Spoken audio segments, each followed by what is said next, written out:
Hello and welcome. My name is James from the DSO Imager channel.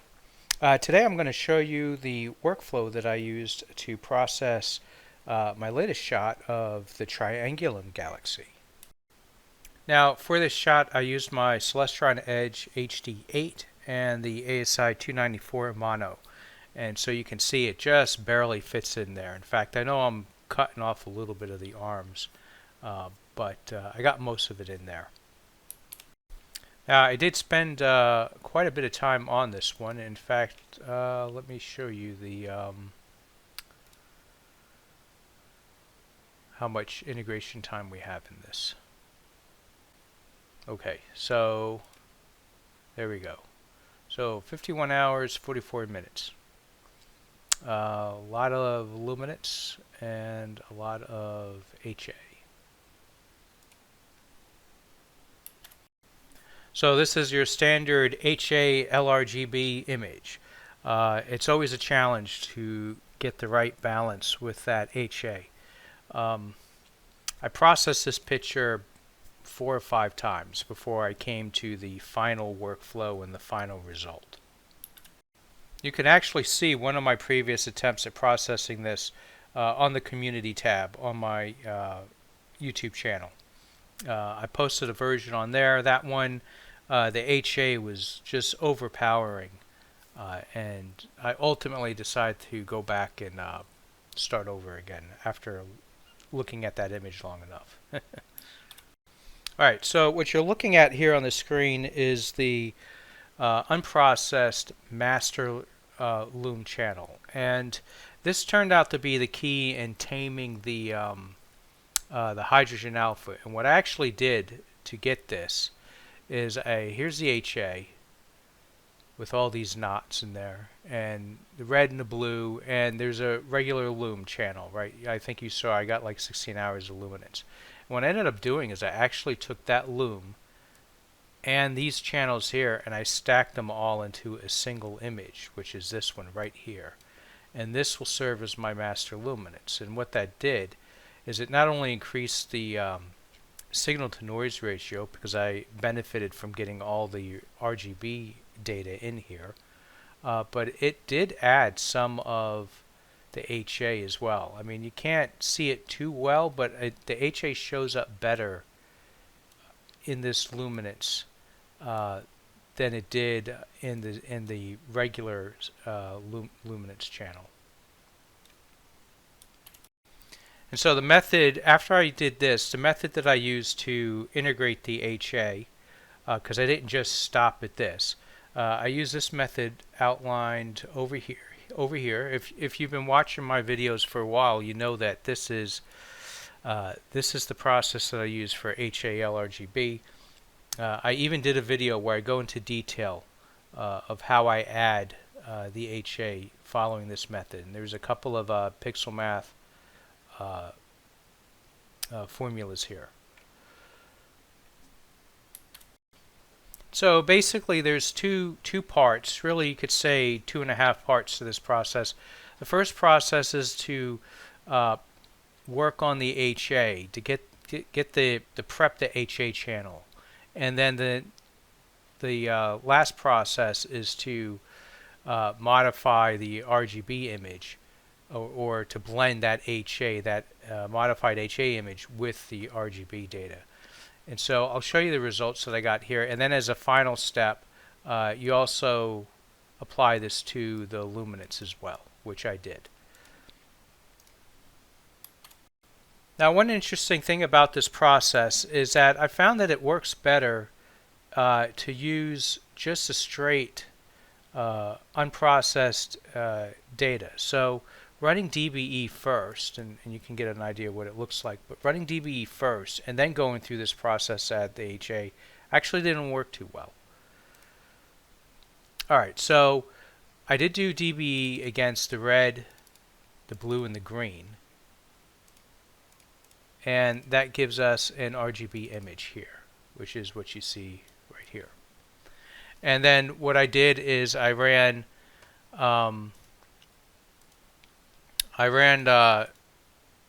let's see. Oh yeah, okay, so I ran dynamic background extraction That takes care of some of this green haze here. And then I did a background neutralization, and then I did a color calibration. One thing that I am forgetting, though, briefly, is I did use linear fit as well. I find that really works good, because you can see here, this RGB data usually when you do RGB, right, one of the channels, typically greens, overpowering, and you get a green image, and then you can run dynamic background extraction or whatever against that, and that helps it out. But by using the blue as a reference image and applying a linear fit to your green and blue, it goes a long way to doing the color balance already. Okay, so next was to prep the HA. And the script, I think it's this one here, yes. So, and I did run that linear fit against the HA as well, just to help keep the HA from getting too overpowering. So this is the formula, and this is the result. Now, this may look ugly, right? So these little dark areas around some of these bright stars, you can ignore that. That stuff's not going to get transferred over. Basically what it's doing is it's isolating all this HA in here. And then you're combining this with the RGB. So the formula looks at the HA and the red channel, and that's what it uses to produce this HA clean. And this Q here is the variable that you got to tweak, and you just got to play with this. The website gives you examples of what it's supposed to look like. Yeah, right here, right. So here's an example of this Q value being too low.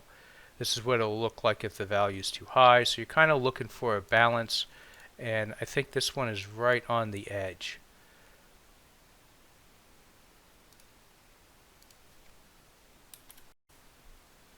Now, with that RGB image, right, I did do the color calibration. I ran DBE against it just to kind of help. Sometimes you see a gradient after even though you've already done dynamic background extraction on each channel, you see the gradient when you put them together. So anyway, the next step is with that formula, the next formula here. And you can see this is now, we're doing all channels, and here's the formula for the red. So T target, that's because we're going to apply this against this RGB image. That's what the target's there. So in the red channel, it's going to give this boost, and it's going to multiply that by the HA clean, and then minus the median times HA clean. The green, we're not doing any changes to green, and blue, we've got a little bit here. So a little bit of the HA clean is going to be applied to the red channel, and a little bit is going to the red channel. And that B is that boost, and this is the value that you have to tweak and do the trial and error. And so you can see it's going to create a new image called Enhanced EN RGB. And here are some examples of what I ended up with. So that was the first attempt, and here's the next one, right? So you can see that the HA is pretty strong in this shot, and this is the one that I settled on.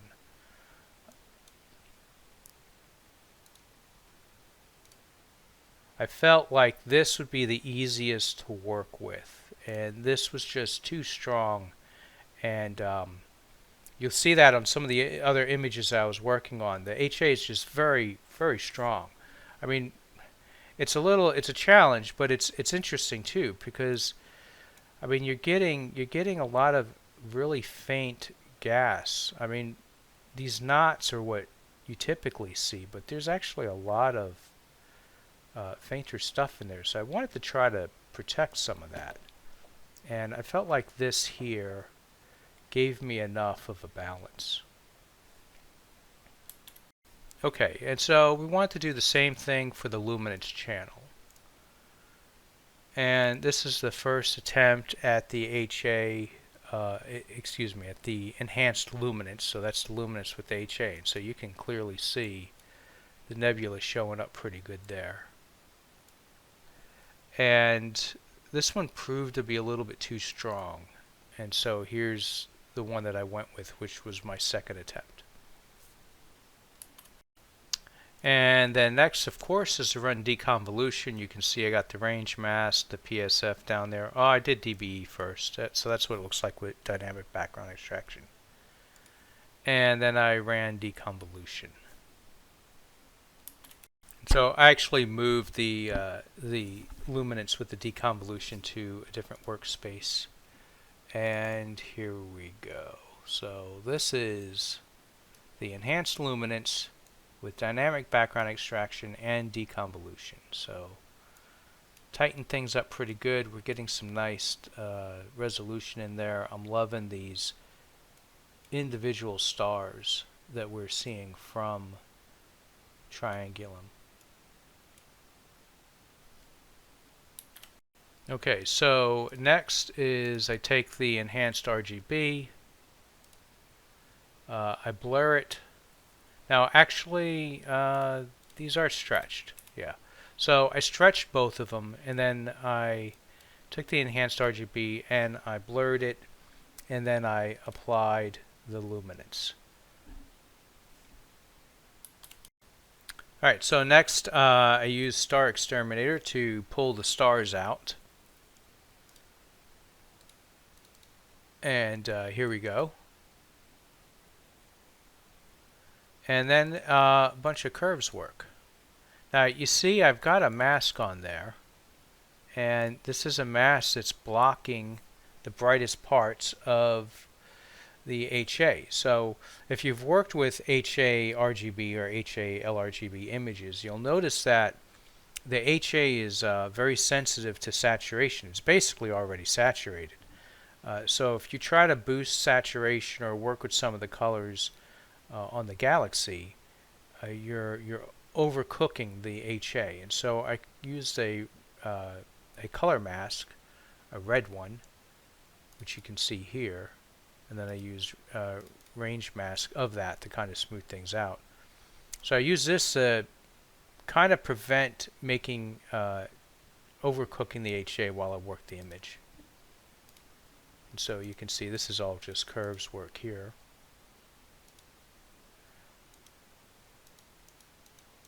I did use unsharp mask as well, a little bit of unsharp mask. And here's the stars. Now this is what they look like, and I'm doing some work on the stars. So this is more challenging than typically before. For one thing, you notice it pulled up, Star Exterminator pulled up like some nebulosity, like the stars that are wrapped in nebulosity, it pulled up. And so I didn't want it to mess with that. And also, all these tiny little blue stars, they don't look very blue here, but all these tiny little stars, these are the stars in the Triangulum Galaxy. So what I like to do is I like to reduce the size of the stars, to de-emphasize them, but these are so small that I don't want to touch these. I want to leave them the way they are.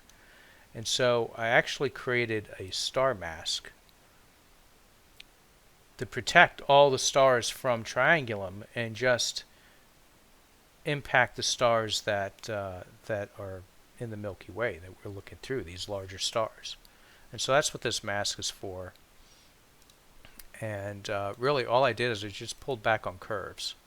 Now pulling back on curves does have an impact because we're taking brightness out. You're getting more color, and notice that we're getting green in there now. Right? So next thing I do is I hit it with the SCNR tool to take green out, which is fine. But taking green out does have a side effect. You sometimes get kind of purplish or magenta stars, kind of like when working with narrowband. And so what you can see here is I inverted, but I also put a mask here because I didn't want to mess with any of the actual HA stuff that was picked up in this mask. So I created a a mask, a color mask of the stars. It sounds ridiculous, but that's exactly what I did, just so that I'm not messing with what now you see as these green splotches. I didn't want to mess with that so that it would do weird things adding back. Basically, I didn't want to put like yellowish color into the center of all those nebula. So with the mask in there, then I use SCNR tool to subtract green again, remove the mask, invert back, and now you can see the star color looks better here. Alright, so here we are with our starless image here. I did a little bit more tweaking on there, you can see that, and then I added the stars back. And so I thought this looked pretty good. This is giving me a foundation to work with.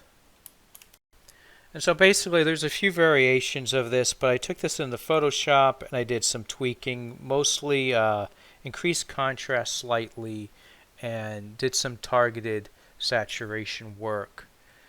And I ended up with this here.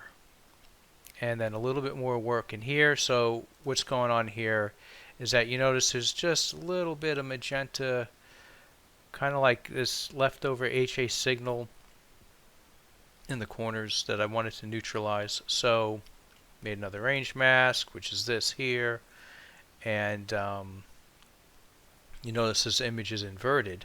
And so what am I doing? I'm using SCNR tool to remove green again, and then remove the mask and invert it back, right? And I'm using the mask because I don't want to, I was pretty happy with the way this looks, so I just want to impact this. So you can see these areas here look better now, right, than they did before.